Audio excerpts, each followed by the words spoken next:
Hola, mi nombre es Samuel Rico, pastor de Nova. Nova es una iglesia cristiana en Jalapa, Veracruz, y nuestro propósito principal como iglesia es reunirnos alrededor de la palabra de Dios. Creemos que Dios a través de su palabra es como transforma a su pueblo. Nos llama a creer, a arrepentirnos, a amar lo que antes aborrecíamos, a aborrecer lo que antes amábamos. Y entonces, antes de empezar con esta prédica, déjame recordarte un par de cosas. El propósito principal para subir estas predicaciones en línea es para aquellos comprometidos con una iglesia local que no pudieron asistir por cualquier razón a su iglesia este domingo.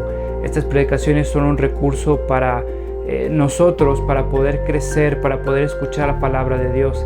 Sin embargo, creemos que un cristiano no puede existir sin una iglesia. Creemos que el contexto bíblico en el cual el cristiano crece y se sustenta como cristiano por la gracia de Dios es a través de su iglesia local, sometiéndose a un liderazgo local, amándose unos a otros, sirviéndose unos a otros, perdonándose unos a otros.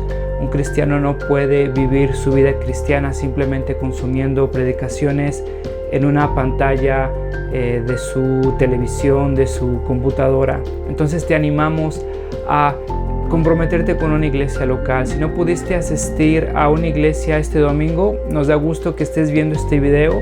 Disfrútalo, nuestra oración es que te sea de bendición. Sin embargo, si no te has comprometido con una iglesia local, mi oración es que puedas comprender que el amor de Dios se refleja en medio de su pueblo, mostrándose en la iglesia local. Nuestra oración es que Dios siga transformando nuestro país, que el Evangelio siga siendo proclamado, que la sana doctrina siga expandiéndose en nuestras iglesias y cada vez más cristianos podamos adorar a ese Dios soberano que nos ha mostrado su gracia a través de Cristo a pesar de lo que somos. Espiritualmente, ¿cómo has cambiado? ¿Has crecido? ¿Has madurado? ¿Has retrocedido? ¿Te has estancado? ¿Creciendo o estancado? ¿Madurado o atrofiado? ¿Qué es lo que eres? Sabes, el día de hoy Pablo le escribe a los colosenses en un contexto donde los colosenses estaban confundidos, una iglesia joven, no muy diferente a la de nosotros, familias jóvenes, con una pluralidad religiosa alrededor de ellos y siendo confundidos desde afuera y desde adentro, con ideas falsas de lo que es una madurez espiritual. Y Pablo les va a compartir a los colosenses tres aspectos o tres características de un cristiano maduro. A lo largo de la Biblia hay un montón de características. Quiero por estos 30 minutos que nos enfoquemos en solamente tres características. Pablo va a hablar de tres características del cristiano maduro. En primer lugar, el cristiano maduro se regocija en el sufrimiento. En segundo lugar, el cristiano maduro atesora a Cristo. Y en tercer lugar, el cristiano maduro edifica a la iglesia. Se goza en el sufrimiento. El cristiano maduro se goza en el crecimiento. El cristiano maduro es aquel que a través del sufrimiento se aferra a Cristo. Y lo vemos en el versículo 24. Ve conmigo al versículo 24 de nuestra porción. Se goza en el sufrimiento. Vive centrado en Cristo, atesora a Cristo y edifica la iglesia. Ve conmigo al primer punto, versículo 24. Fíjate cómo Pablo abre esta porción. Ahora me alegro en medio de mis sufrimientos por ustedes. Me alegro en medio de mis sufrimientos por ustedes. Pablo va a estar a punto de confrontar ideas erróneas de lo que es la madurez cristiana. Y Pablo va a decir una sola idea. La madurez cristiana no es saber mucho. La madurez cristiana es actuar con lo poco que sabes. Pablo va a empezar en este punto hablando de su propio sufrimiento. Pablo va a hablar diciendo que se goza en medio del sufrimiento. Ahora, no sé tú cuando lo lees, te parece ahí todo medio contra intuición. Yo esperaría leer que Pablo dijera, me alegro después de que haya sufrido. ¿Tiene sentido, no? Me alegro cuando no estoy sufriendo. Pero fíjate, Pablo dice, me alegro en medio del sufrimiento. Y sabes, esto va totalmente en contra de lo que nosotros esperamos y pensamos. Hay toda una industria farmacéutica enriqueciéndose con prometernos una vida más cómoda, ¿no es cierto? Yo desde antier tengo ahí no sé qué en mi garganta y ya estoy cansado de ahí de estar ahí roncando en la noche y quiero estar sin sufrimiento. ¿Sabes? Vivimos evitando sufrimiento, ¿no es cierto? Es parte de lo que somos, es parte de quién somos, de lo que anhelamos, de lo que buscamos. Fíjate, Pablo está diciendo que encuentra su gozo en medio del sufrimiento. Hay muchos cristianos que se centran en una idea que Dios les ha prometido parar de sufrir, por ejemplo. Y hay toda una denominación que lleva incluso ese nombre. Y entonces la idea es que si yo ofrendo, que si yo soy ungido, que si yo atiendo, que si yo recibo, entonces ahora pararé de sufrir. Pero fíjate lo que Pablo está diciendo. Pablo es un apóstol de Cristo, es un enviado a predicar el evangelio, es alguien que está obedeciendo la voluntad de Dios y aún así en medio de la obediencia, Pablo está sufriendo. Te das cuenta que el sufrimiento no necesariamente viene o solamente viene a consecuencia de malas decisiones. No sé si has visto ahí en Chedraui, luego cuando voy con mis hijos, hay, para mis hijos es todo un show. Hay ahí una sección de cigarros, ¿no? De pipas o de puros, y entonces hay ahí fotos que ponen por ley ahí de lo que causa el cáncer. Y entonces mis hijos, oremos por ellos, medio morbosos, van ahí a ver las fotos y entonces ahí está el cáncer de lengua, de nariz, y ahí está la persona conectada ahí al oxígeno. Y sabes, mis hijos saben, no quieren, le tienen miedo al cigarro, porque les hemos enseñado, no es sabio, no es sabio, estás destruyendo tu cuerpo. Pero bueno, también ellos pueden ver las consecuencias.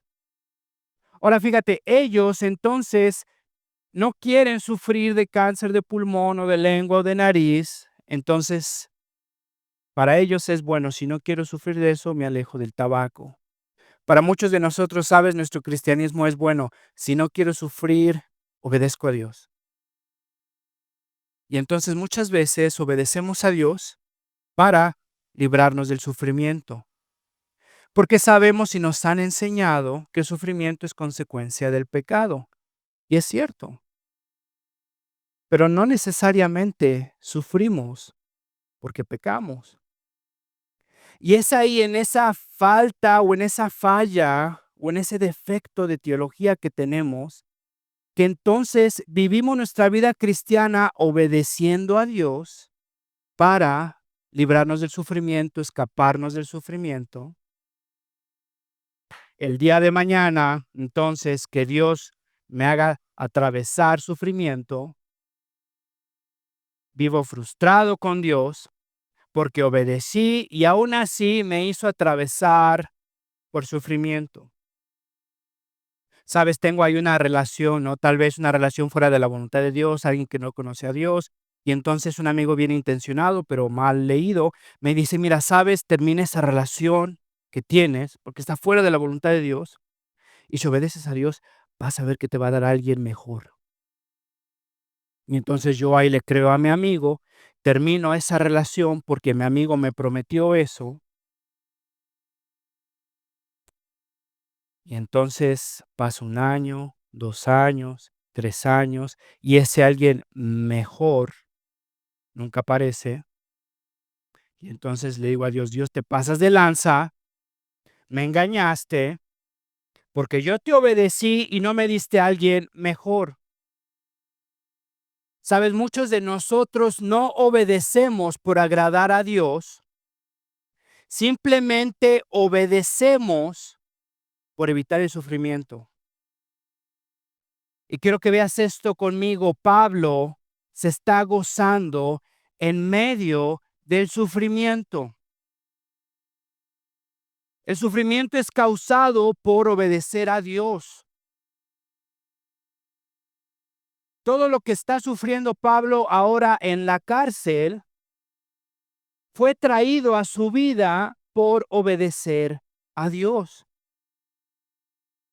Y entonces, ¿cómo es que Pablo se puede gozar en el sufrimiento? Porque Pablo obedece para agradar a su Dios, no para evitar el sufrimiento. Y el día de mañana que Pablo experimente sufrimiento a consecuencia de su obediencia, puede gozarse en Dios porque aún en medio de su sufrimiento, Dios está con él, lo sustenta. Pablo sabe que ha obedecido a su Dios. Pablo conoce a su Dios, sabe lo que su Dios ha hecho por él y Pablo vive para agradar a su Dios, no para evitar el sufrimiento. Pablo se puede gozar en el sufrimiento porque para Pablo el sufrimiento es una confirmación de su llamado. Y sabes, esto puede que te esté cambiando el paradigma de lo que entiendes por cristianismo. Pero para Pablo el sufrimiento es confirmación de su llamado. En Hechos 9, ¿te acuerdas cuando se pasaba persiguiendo a los cristianos, asesinándolos? Era el más grande perseguidor de la iglesia, conocido por su erudismo, por sus argumentos, por su teología, por su pasión, temido como Saulo, el perseguidor de los cristianos. Dios decide entonces mostrar su gloria arrodillando a uno de los más grandes perseguidores, llama a traer a Pablo, lo ciega y le dice: me es necesario hacerlo sufrir. Ve, ¿te acuerdas que llama a un profeta? Se me fue el nombre en Hechos 9. Le dice: ve a predicarle el evangelio a Pablo. Y quiero que Pablo vea, yo le mostraré cuánto tendrá que padecer por mi nombre. Para Pablo el sufrimiento en su llamado era algo cotidiano. Habla del sufrimiento en el cristiano en 1 Corintios 4, 2 Corintios 11, 2 Corintios 13, Gálatas 7. Para Pablo el sufrimiento en la vida del cristiano no es algo de sorpresa. El cristiano vive bajo otros valores, con otros fundamentos, con otras prioridades. Pablo sabe que Jesús le articuló a sus discípulos, a la iglesia, que habrá sufrimiento. Juan 16, versículo 33. Yo les he dicho estas cosas para que en mí hallen paz. En el mundo afrontarán aflicciones. En el mundo afrontarán aflicciones. Te lo leo otra vez para ver si no lo leíste. En el mundo afrontarán aflicciones, pero anímense, yo he vencido al mundo. Es por eso que Pablo en 2 de Timoteo, capítulo 3, versículo 12, le dice a la iglesia a sí mismo, después de que habla de sus sufrimientos, le puede decir a la iglesia: a sí mismo serán perseguidos todos los que quieran llevar una vida piadosa en Cristo Jesús. Asimismo, sabes, el cristiano decide seguir a Cristo no para escapar del sufrimiento, sino para conocerlo, para honrarlo, para amarlo. Eh, Dios no nos ha prometido librarnos del sufrimiento. Y hermano, espero que me escuches este domingo. Muchos de nosotros estamos sufriendo y pensamos que el sufrimiento significa la desaprobación de Dios, significa el enojo de Dios. significa el castigo de Dios, el abandono de Dios, y crecemos amargados, crecemos desilusionados, crecemos apáticos, crecemos fríos hacia las bondades de Dios.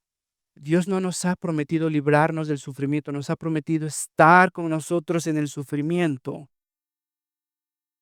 Dios nos ha prometido redimir el sufrimiento, nos ha prometido transformar nuestro corazón en medio del sufrimiento. Nos ha prometido purificarnos, confirmar nuestro llamado, nuestra profesión de fe. Y sabes, la madurez cristiana no es saber mucho, es actuar con lo poco que sabes. La madurez cristiana no es saber mucho, es actuar con la verdad que sé que Dios no me ha prometido librarme del sufrimiento.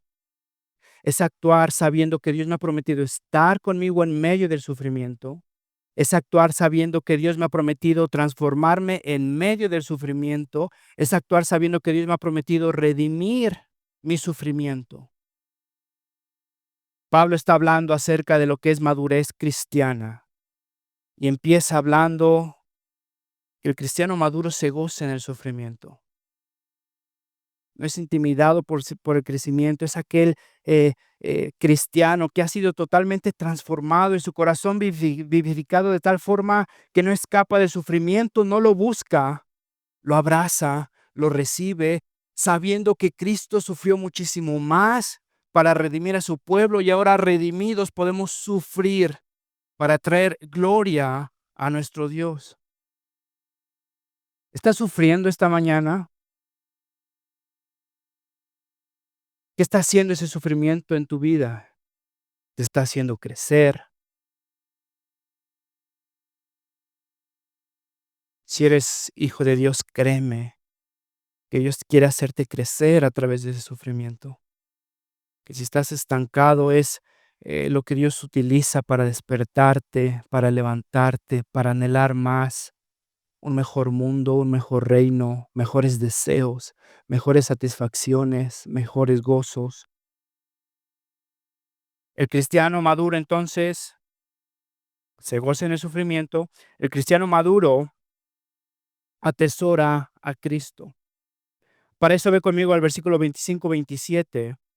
Pablo habla ahí del 25 al 27 acerca de lo que es su propósito como ministro del Evangelio, revelar el misterio. Y ese misterio es una verdad antes oculta, ahora es revelada a través de Pablo y de la iglesia. Y ese misterio es Cristo salvando a la humanidad. Este misterio es una humanidad separada de Dios. Ese misterio es Cristo entonces viniendo, tomando forma de siervo, subiendo a la cruz, pagando por nuestros pecados, vistiéndonos de su justicia, prometiéndonos resurrección a judíos como a gentiles. Ese misterio ahora es revelado a través de Pablo y Pablo se ha esforzado por revelar ese misterio que es Cristo, pero ese misterio tiene un propósito, o esa revelación de ese misterio tiene un propósito. El propósito de Pablo tiene un llamado específico.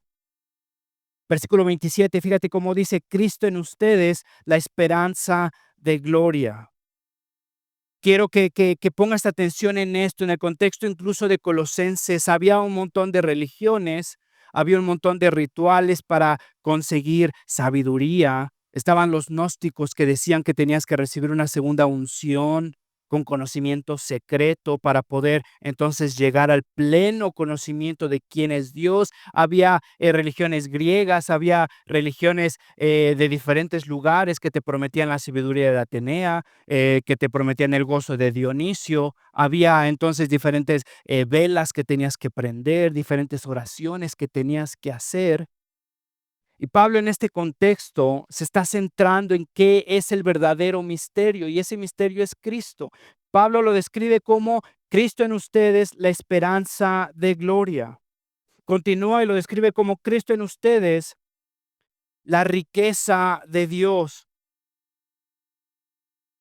Cristo en ustedes, la riqueza. Y cuando habla de la riqueza de Dios, habla de algo que me satisface, algo que me deja pleno.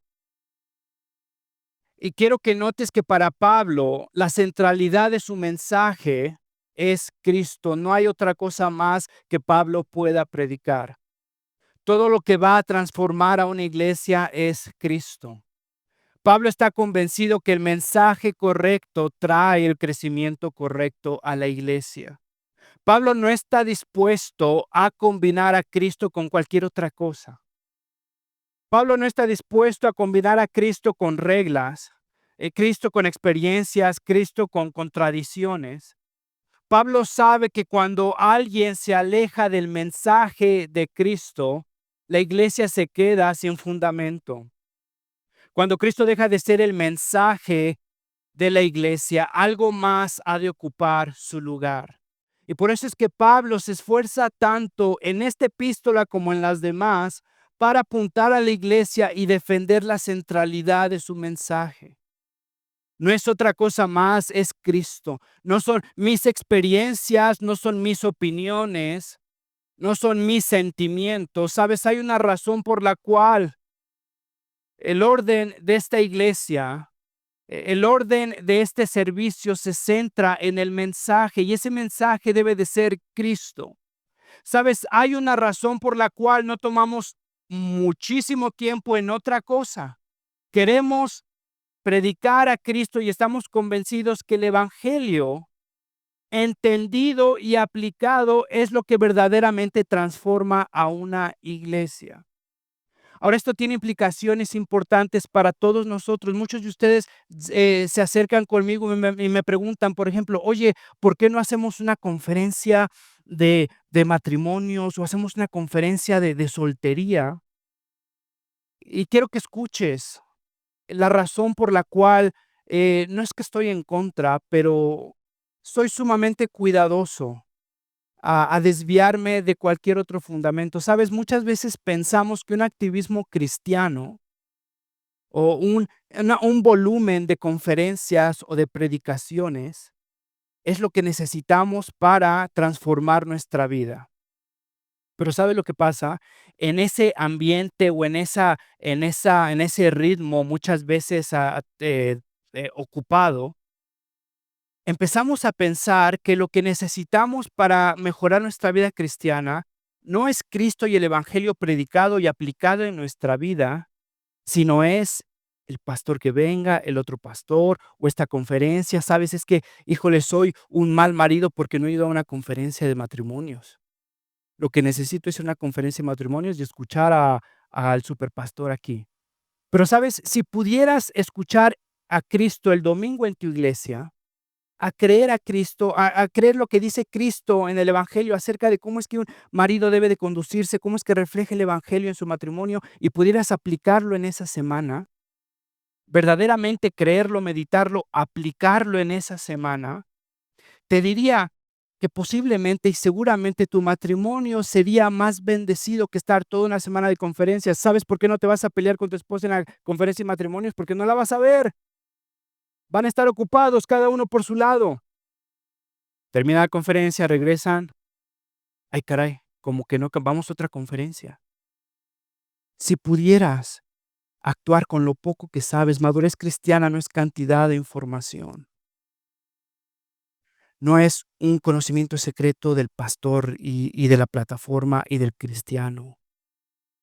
Es Cristo revelado, es Cristo crucificado, es Cristo humillado, es Cristo glorificado, es Cristo empoderándonos a través de su Espíritu Santo para vivir nuestras vidas como cristianos en la semana, en un lunes aburrido, en un martes cotidiano, en un miércoles de tráfico.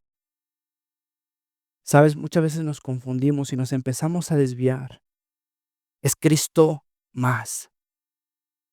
Es Cristo más reglas, más tradiciones,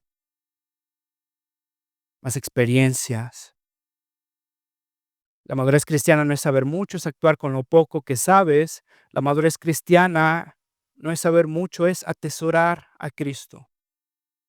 Y por eso Pablo se aferra a predicar a Cristo. Sabes, mi experiencia puede ser muy buena para mí, pero tal vez no aplica a tu contexto. Lo que necesitas es Cristo. Y por eso es que Pablo sabe que el cristiano maduro se goza en medio del sufrimiento. El cristiano maduro atesora a Cristo. Ve conmigo al tercer punto, ¿vale? Ya con eso terminamos. El cristiano maduro edifica a la iglesia.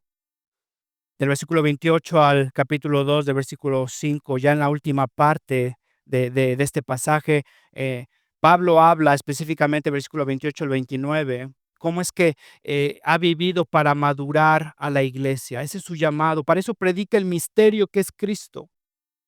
Para eso está dispuesto a sufrir, para madurar a la iglesia. Ve conmigo, ve cómo lo describe en el versículo 28. Para presentarlos completamente maduros, está hablando de todas las personas, para presentarlas completamente maduras en su unión con Cristo. Quiero que notes esto, que Pablo tiene una misión a largo plazo. Y la misión de Pablo es madurar a la iglesia. Y fíjate cómo lo pone, dice completamente maduros en Cristo, no en Pablo, no en una plataforma, en Cristo. Y quiero que notes que Pablo, la intención de Pablo, la misión de Pablo, no está hablando simplemente de una decisión, está hablando de una madurez. Sabes, muchos de nosotros confundimos lo que te diría incluso el evangelismo, porque pensamos que un evangelismo es mero decisionismo.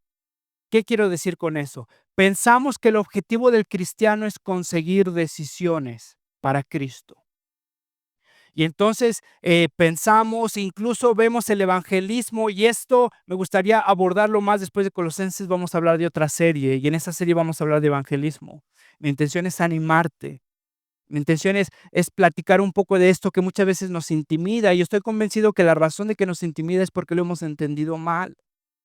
Sabes, muchas veces pensamos que el llamado del cristiano es conseguir decisiones. Y entonces no sabemos ni siquiera cómo hablar a los demás de Cristo y estamos todos ahí intimidados, nerviosos. Eso nos hace que intimidemos y que pongamos a los demás nerviosos porque queremos empujar una decisión ahí a como sea. Muchas veces nuestra predicación, te diría, es superficial, es agresiva, es intimidante. Me atrevería a decir es egoísta, porque no necesariamente queremos madurar y hacer discípulos, que es la gran comisión. Vayan y hagan discípulos. Simplemente queremos hacer una decisión para después, mira, ya es una decisión por Cristo. ¿Sabrá Dios dónde terminó esa persona? Porque lo intimidaste o lo que sea, o según tú estabas tú orando ahí todo emocionado, ese cuate estaba ahí en otro mundo. Ah, sí, ya tomó una decisión, después lo tratas de contactar, ese cuate jamás, ni siquiera te entendió lo que le gritabas.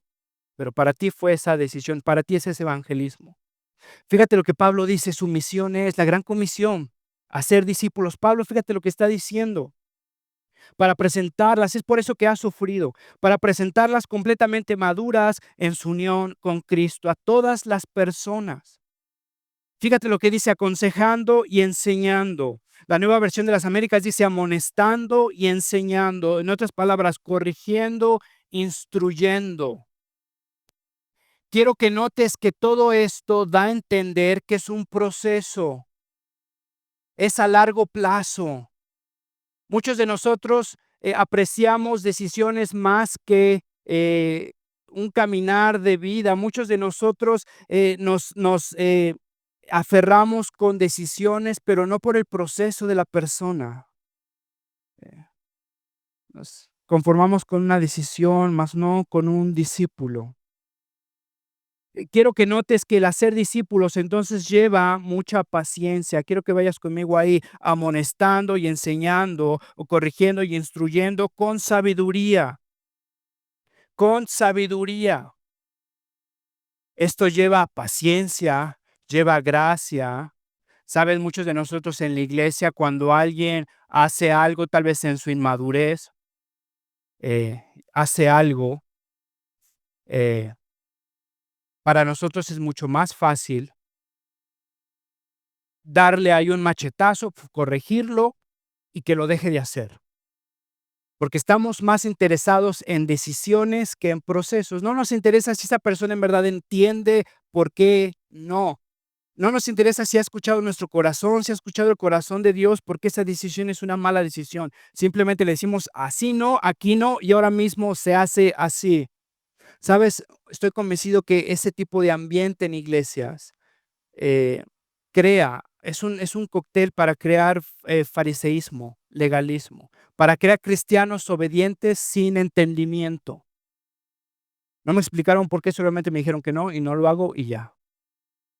Pero sabes, si pudiéramos con sabiduría, como dice Pablo, corregir, instruir, amonestar y guiar a esa persona a una verdadera plenitud, a una verdadera madurez, con paciencia, con amor, y mostrarle a esa persona por qué esa decisión no refleja el corazón de Dios. Es un proceso más lento, sí, es un proceso más incómodo, es un proceso menos ordenado. Pero si creyéramos que nuestro objetivo como cristianos maduros es madurar, plenamente maduros, no crear apariencias, no hacer una iglesia que aparenta ser algo que no es, ¿no crees que eso produciría más cristianos maduros? Que pudiéramos tomar decisiones con convicción, entendiendo por qué, reflejando la gracia y la paciencia que Dios nos ha dado. Y sabes, es por eso que Pablo se ha empeñado en predicar, quiere madurar a los inmaduros. Pablo quiere unirlos del versículo 1 al 3. Pablo dice para que cobren ánimo y permanezcan unidos por amor. Quiere proteger a la iglesia. Sabe lo que costó unir a la iglesia a precio de sangre. Dios pagó, dio a su hijo para unificar un pueblo y ahora Pablo quiere unirlos en amor. El cristiano maduro vela por la unidad de la iglesia. Sabes, te confieso algo, muchas veces cuando escucho a alguien, viene conmigo, bueno, decide tal vez dejar de venir a la iglesia y me junto con él y platicamos y tal vez te confieso algo, hay veces que es tan desalentador. En mi corazón hay veces que es así como un plomo que Dios utiliza para moverme, para transformarme, pero te confieso, es algo tan desalentador que uno se esfuerza tal vez desde el púlpito por hacer lo mejor que puede con sus limitaciones. Y pasa tiempo tal vez con la gente, con el poco tiempo que tiene, sacrificando lo poco que tiene, y está ahí involucrado en el ministerio. Yo sé que no soy el único, ahí ustedes son varios. Y sabes, y llega alguien y dice: "¿Sabes? Es que ¿sabes? No, porque, y por una razón que no tiene ni siquiera sentido". O tal vez porque es incapaz de perdonar a su hermano, o porque por una idiosincrasia que ni siquiera refleja el corazón de Dios en la iglesia, o porque, se sacó la lengua, o alguien más de la iglesia, un miembro le sacó la lengua, o lo que sea. ¿Sabes? Digo, híjole, sabemos lo que Cristo pagó por comprar un pueblo, por unificarlo, por unirlo. Porque si supiéramos, en verdad, si supiéramos lo que costó la gente que está acá, el sacrificio que Dios tuvo que hacer para transformarlos y muchas veces el proceso en la que están muchos de ustedes, muchos de nosotros. Te diría que si pudiéramos meditar en eso, cuidar eso, híjole, pudiéramos cuidarnos más, protegernos, alentarnos, animarnos. Y todo el esfuerzo que tal vez está haciendo las personas que están trayendo gente, que están predicando el evangelio en sus trabajos. Podríamos cuidar a esas personas, podríamos hacerlas sentir bien, amadas, predicarles a Cristo con paciencia, instruirlas con mucha sabiduría, tratar de unir a la iglesia en vez de dividirla por preferencias, idiosincrasias, caprichos. El cristiano maduro entonces busca madurar a la iglesia, busca promover el amor y la unidad y busca defender el evangelio. Versículo 4, digo esto para que nadie los engañe con argumentos que parecen convincentes. Pablo les advierte que no todo lo que parece espiritual es el evangelio. Perdón sin arrepentimiento no es el evangelio. Obediencia con culpa no es el evangelio. Arrepentimiento sin obediencia no es el evangelio. Arrepentimiento sin perdón no es el evangelio. Y Pablo por eso les dice que hay personas que parecen, que creen predicar el evangelio. Digo esto para que nadie los engañe con argumentos que parecen convincentes. La madurez cristiana no es saber mucho, es actuar con lo poco que sabes. La madurez cristiana no es saber mucho, es gozarse en el sufrimiento sabiendo que Dios está conmigo ahí y redime mi sufrimiento. La madurez cristiana no es saber mucho, es saber que Dios está edificando a su iglesia, la ha redimido, la ha comprado y ahora yo entonces actúo en esa verdad. La madurez cristiana no es saber mucho, es saber que Cristo es suficiente para la vida cristiana, no necesito nada más, es su gracia, su evangelio. Ahora esto, ¿cómo luce un martes, un miércoles? Me pregunto, ¿estás creciendo o estás estancado? Si pudiera verte un amigo de hace 5 años, ¿qué diría? Que estás más joven. Ay, caray, cómo envejeces, eres un milagro. Cada vez te veo más inmaduro. Pudieras decir que estás creciendo o estás atorado.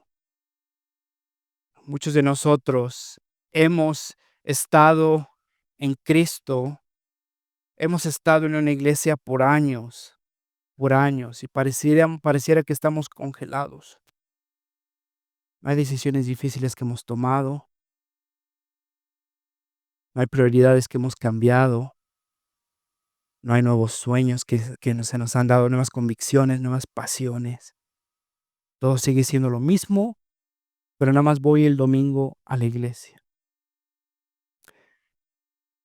Esta semana, si pudieras hacer algo para crecer en Cristo, esta semana podríamos hablar de tanto. ¿Por qué no? Esta semana, solamente esta semana, podrías tomarte en serio el edificar a tu iglesia. Porque un cristiano maduro no es alguien que sabe mucho, es alguien que actúa con lo poco que sabe. Sabemos que Cristo ha redimido a su pueblo, sabemos que está edificando a su iglesia, sabemos que la iglesia es la que proclama el evangelio a los incrédulos y vamos a fortalecer a la iglesia. Sabes, esta semana te reto, te animo a que ores en la semana por alguien que no has orado. Alguien que puedes ver por ahí y que tal vez la conoces de vista, pero no le has hablado. Te animo a orar por esa persona. Sabes, mi deseo, mi anhelo es que esa oración y esa semana te den curiosidad de saber qué onda con esta persona. La siguiente semana podrías hablarle a esa persona. ¿Por qué no esta semana puedes orar una semana por alguien que no has orado? ¿Por qué no te involucras en un ministerio que no te has involucrado?